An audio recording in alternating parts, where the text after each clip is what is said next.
में बार बार बंदो तेह पाई। यहाँ सूरदास कहते हैं, मैं अपने आराध्य श्री कृष्ण के कमल के समान चरणों की वंदना करता हूँ, जिनकी कृपा से लंगड़ा व्यक्ति पर्वत लांघ जाता है और अंधे को सब कुछ दिखाई देने लगता है, वहीं बहरे को सुनाई देने लगता है और गूंगा पुनः बोलने लगता है, तथा जिसकी कृपा से गरीब व्यक्ति भी राजा की भांति सिर पर छत्र धारण करके चलने लगता है।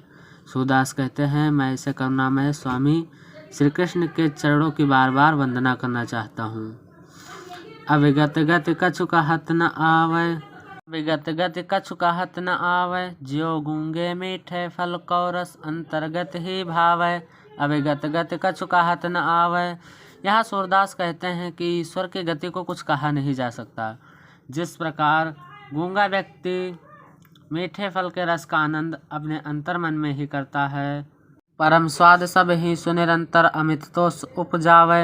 मन वाणी को अगम अगोचर सो जाने जो पावे, रूप देख गुण जात जुगुत बिनु निरालंब कित धावे। सब विद अगम विचार ही ताते सूर सगुन पद गावे। यहाँ सूरदास कहते हैं कि जो ब्रह्म का आनंद होता है, जो ईश्वर का आनंद होता है, वह लगातार सभी में असीमित संतोष उत्पन्न करता है।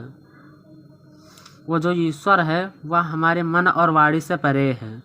उसको वही जान सकता है जो उसे प्राप्त कर लेता है, जिसका ना तो कोई रूप है, ना कोई गुण है, ना जात है, ना रंग है, ना कोई स्वरूप है। सूरदास कहते हैं, सभी प्रकार से अनाथ होकर मैंने सगुण पदों की रचना की है।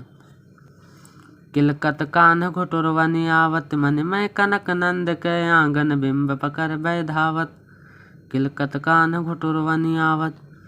यहाँ सूरदास कहते हैं, श्री कृष्ण किलकारी बहते हुए घुटनों के बल आ रहे हैं।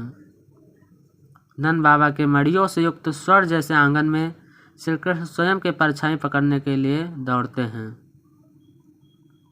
कबहु निरखे हरिया पुछाह को करसो पकड़न चाहत, किलक हंसत राजत जो दतियाँ पुन पुन तिहि अवगाहत।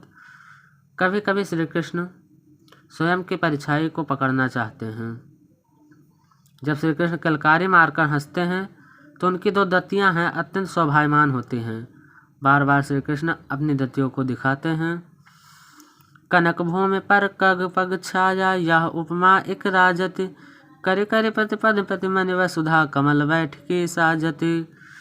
ये जो स्वर्ण के समान, स्वर्ण जैसी जो भूमि है, उन पर उनके हाथ पैरों की छाया उपमा जैसी सुशोभित हो रही है।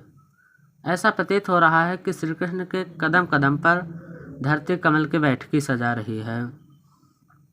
बाल दशा सुख निरख जसोदा, पुनि पुनि नंद बुलावत, अचरा तरलय ढाक सूर के प्रभु को दूध पियावत। माँ यशोदा श्री कृष्ण की क्रीड़ा को, श्री कृष्ण की बाल लीला को देखकर नंद बाबा को बुलाती हैं। माँ यशोदा श्री कृष्ण को नज़र न लग जाए इसलिए आंचल के नीचे दूध पिलाती हैं। आगे के वीडियो के लिए चैनल को सब्सक्राइब करें। पार्ट 2 में आगे का अर्थ सहित व्याख्या हम करने वाले हैं। धन्यवाद।